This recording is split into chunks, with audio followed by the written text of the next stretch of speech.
Hello students, welcome to Hiva Max. நான் உங்களோட ஷபானாக்கா பேசுகிறேன். 10th standard maths study plan பார்த்துட்ருக்கோம். இன்றைக்கி டே 6.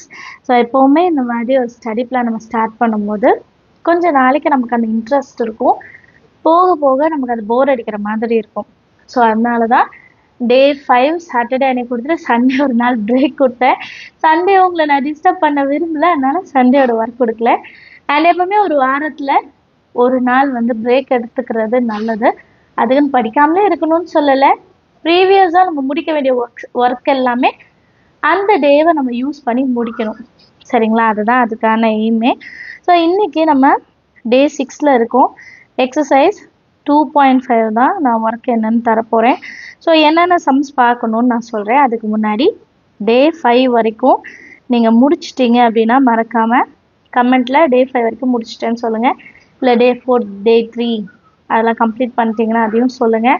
அண்ட் இந்த மாதிரி வீடியோஸ் உங்களுக்கு யூஸ்ஃபுல்லாக இருக்குன்னு நினச்சிங்கன்னா மறக்காமல் ஒரு லைக் பண்ணிவிட்டு உங்கள் ஃப்ரெண்ட்ஸ் சர்க்கிள்க்கும் ஷேர் பண்ணுங்கள். அண்ட் நிறைய பேரண்ட்ஸ் இதுக்கு சப்போர்ட் பண்ணுறாங்கன்றதான் ரொம்ப பெரிய விஷயம். எனக்கு ரொம்ப சந்தோஷமாக இருக்குது. ஒரு கிளாஸ் முடிச்சுட்டு வந்து நம்ம திருப்பி செய்கிறோமே, அதுக்கு வேல்யூ இருக்குமான்னு யோசித்தேன். பட் அது நிறைய பேரோட ஒரு லைஃப் சேஞ்சிங்காக இருக்குது அப்படின்னு நினைக்கிறப்போ உண்மையாகவே எனக்கு அது ஒரு சாட்டிஸ்ஃபைடாக இருக்குது. ஓகேப்பா, நம்ம ஒரு வேலை பார்க்குறோம், அதுக்கு ஒரு வேல்யூ இருக்குது அப்படின்ட்டு இருக்கு. இது ஏன் சொல்கிறேன்னா, இதே மாதிரி தான் நீங்கள் இந்த பிளான் ஃபாலோ பண்ணுறீங்க இல்லையா, இது நீங்கள் செய்கிற ஒரு ஒர்க்கு, ஒரு ஹார்ட் ஒர்க், இதுக்கான பலனை கண்டிப்பாக எக்ஸாமில் நீங்கள் அனுபவிப்பீங்க. சரிங்களா? ஏன்னா நிறைய பேர் கேட்குறீங்க, இதை ஃபாலோ பண்ணால் மட்டும் போதுமா, என் பொண்ணு இதை மட்டும் படிக்கிறேன்றா, இதை மட்டும் படித்தா பாஸ் ஆகிட முடியுமா, அது எப்படி? Don't worry. சரிங்களா, நம்ம வந்து ஆனுவல் எக்ஸாம்குள்ளே இந்த ஸ்டடி பிளான் மூலயமா புக்கில் இருக்க எல்லா சம்மையுமே பார்க்க வச்சுடுவோம். அப்படின்னு என்ன அர்த்தம்? நம்ம புக்கில் இருக்கிற எல்லா சம்ஸும் ஒரு வாட்டியாவது நீங்கள் சால்வ் பண்ணியிருப்பீங்க. மறுபடியும் சால்வ் பண்ணும்போது அந்த சம்ஸ் நமக்கு ஈஸியாகிடும். அதில் இருக்க டவுட்ஸை கிளியர் பண்ணிக்கலாம், நம்மளால அட்டென்ட் பண்ணிடவாது முடியும் கண்டிப்பாக. ஸோ நீங்கள் வந்து இந்த பிளானை வந்து தைரியமாக ஃபாலோ பண்ணுங்கள், நம்பிக்கையோடு செய்யணும், அதுதான் மெயின். இதெல்லாம் நான் செஞ்சு பார்க்குறேன், மார்க் வரும் நினைக்காதீங்க. நிறைய பேர் செகண்ட் மிட் டர்ம்லேயே வந்து நல்ல மார்க் ஸ்கோர் பண்ணதாக இன்னைக்கு கூட ஒரு பேரண்ட் கால் பண்ணியிருந்தாங்க. அவங்க பையன் வந்து 35 எடுத்துகிட்டு இருந்தவங்க இப்போ 59, 56 சம்திங் அப்படி எடுக்கிறாங்களா. எவ்வளோ பெரிய ஒரு சேஞ்ச் பாருங்கள். ஒரு 10 மார்க் மேலே இன்க்ரீஸ் ஆனது வந்து உண்மையாகவே ஒரு பெரிய சேஞ்ச் தான். அடுத்த எக்ஸாமில் அவங்க இன்னொரு 10 மார்க் எக்ஸ்ட்ரா எடுத்தாங்கன்னா 60+, 70+ போகலாம். கரெக்டுங்களா?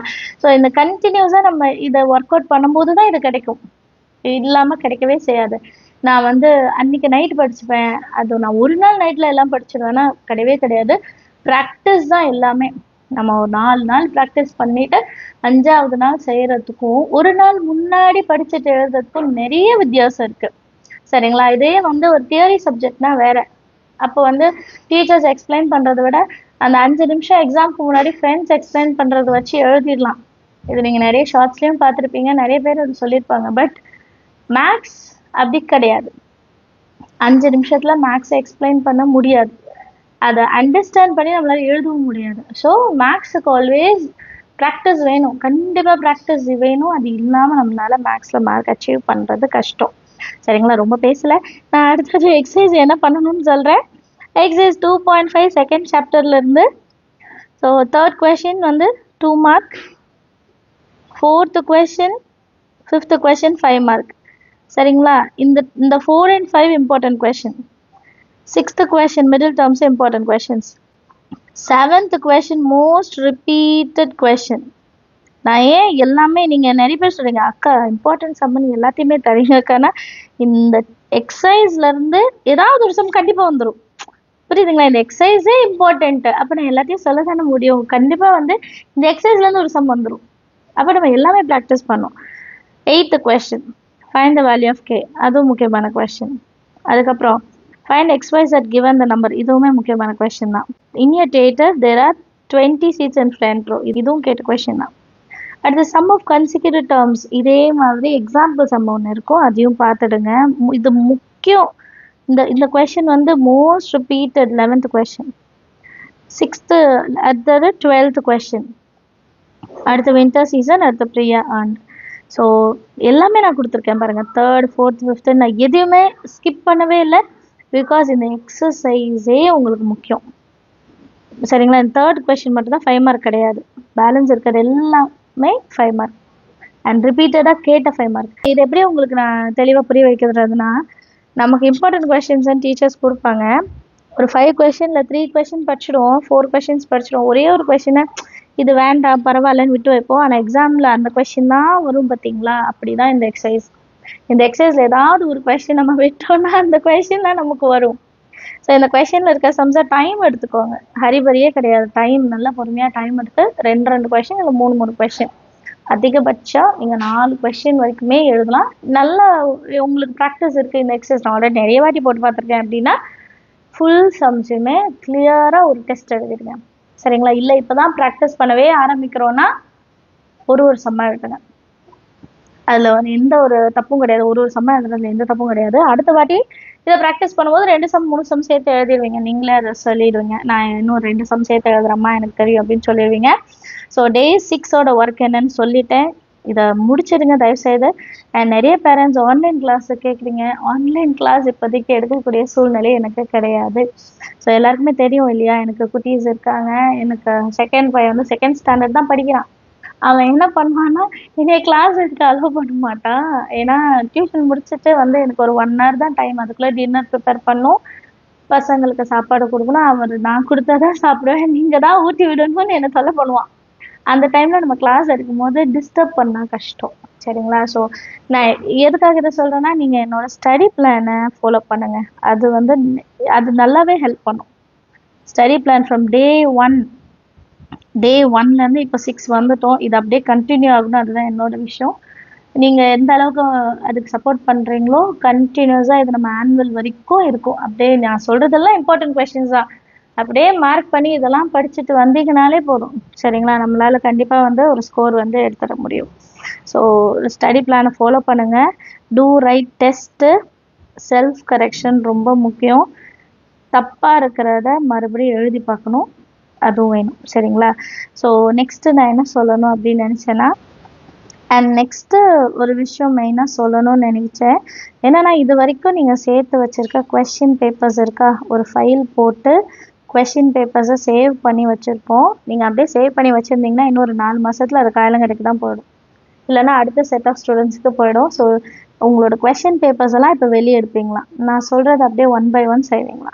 உங்கள்கிட்ட ஃபர்ஸ்ட் டேர்ம், அதாவது first mid term, second mid term, unit test, slip test, இந்த மாதிரி ஸ்கூல்ஸ்லலாம் நிறைய ப்ரைவேட் ஸ்கூல்ஸ் வந்து நிறைய தராங்க இல்லையா, யூனிட் டெஸ்ட் 1, யூனிட் டெஸ்ட் 2 எக்கச்சக்கமாக இருக்குது. அதில் இருக்க கொஷின் பேப்பர்ஸ்லாம் எடுங்க, அதோட 2 மார்க்ஸை டார்கெட் பண்ணுங்க.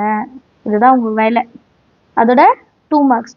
எனக்கு ஒருத்தவங்க இப்போ அனுப்பிச்சிட்டு இருக்காங்க, ஸ்லிப் டெஸ்ட் எடுத்து அவங்க ஸ்கூலில் தரது. உண்மையாகவே சொல்கிறேன், சூப்பர் கொஷின் பேப்பர். அதெல்லாம் கரெக்டாக ஒரு 20 மார்க் 25 மார்க்குக்கு நான் அதை அப்லோட் பண்ணுறேன். கொஞ்சம் ஒர்க் இருக்குது, அதெல்லாம் முடிச்சு நான் 1 by 1 அப்லோட் பண்ணுறேன். உங்களுக்கு அது எவ்வளோ யூஸ்ஃபுல்லாக இருக்கும்னு பாருங்கள். என்னென்னா, நம்ம வந்து ஒரு கொஷின் பேப்பர் ஃபார்மேட்டில் நமக்கு தெரியாமலே ஒரு 25 மார்க் எழுதுறோம் அப்படின்னா, அந்த கொஷின்ஸ்லாம் நம்ம படித்து ரிப்பீட்டடாக எழுதுகிறோம். இது அப்படியே நமக்கு மைண்டில் ஸ்டோர் ஆகும். இது எக்ஸாமில் எழுதுறதுக்கு நமக்கு ரொம்ப யூஸ்ஃபுல்லாக இருக்கும், ரொம்ப ரொம்ப ரொம்ப யூஸ்ஃபுல்லாக இருக்கும். சரிங்களா? ஸோ எல்லா கொஷின் பேப்பர்ஸையும் எடுங்க, அதோட 2 மார்க்ஸை ஃபோக்கஸ் பண்ணுங்கள். ஃபஸ்ட்டு ஒரு விஷயத்தை தான் டார்கெட் பண்ணும். இப்போ நான் வந்து 5 மார்க் சொல்லிட்டு இருக்கேன். நீங்கள் கொஷின் பேப்பர்லேருந்து என்ன பண்ண போகிறீங்க, 2 மார்க்ஸ். டெய்லி ஒரு 4 2 மார்க் எழுதுங்க. நான் 5 சொல்லலான்னு வந்தேன், அப்புறம் நீங்கள் கேட்கலாம் 5 மார்க்கும் தரீங்க 2 மார்க்கும் தரீங்க, என்ன தான் நாங்கள் பண்ணுறதுன்ட்டு. அதனால் 4 2 மார்க் எடுத்துக்கோங்க, ஈஸியாக தான் இருக்கும். 2 மார்க் 2 லைன் அப்படி தானே வரும். 4 2 மார்க் எடுத்துக்கோங்க, 4 2 மார்க்கை சால்வ் பண்ண பாருங்கள். சரிங்களா? டைம் எடுத்துக்கோங்க. மார்னிங் எழுந்திரிச்சிடுங்க, காலையில் ஒரு 6 மணிக்கு எழுந்திரிச்சிடுங்க, அதுதான் ரொம்ப முக்கியம். 6 மணிக்கு எழுந்திரிச்சிங்கன்னா 7 to 7:30, நிறைய பேருக்கு 7:15 அந்த மாதிரி பஸ் வந்துடுது. இப்போ என் பாப்பாக்கெலாம் 7:15 பஸ் வந்துடும். ஸோ 6 to 7 டைமிங் வந்து எடுத்துக்கோங்க. ஒரு சில பேர் 5 o'clockலாம் முடிச்சுக்கிறீங்க, அது குட்டு. ஸோ 5 o'clock to 6 o'clockமே நல்ல டைமிங் தான். சரிங்களா? இதில் எழுந்திரிச்சு இந்த சம்ஸ் நான் போடணும், ஆல்ரெடி ப்ரிப்பேர் பண்ணிவிடுங்க, அது அப்படியே டெஸ்ட்டாக எழுதுங்க போதும். சரிங்களா? ஸோ இன்னொரு கிளாஸில் இதுதான் சொல்லணும்னு நினச்சேன். டூ ஃபாலோ, நம்மளோட ஸ்டடி பிளானை ஃபாலோ பண்ணிகிட்டே இருங்க. ஏதாவது ஒரு நாளில் நீங்கள் செய்யலை அப்படின்னா அது அடுத்த நாளுக்கு கொண்டு போய் செய்யுங்க.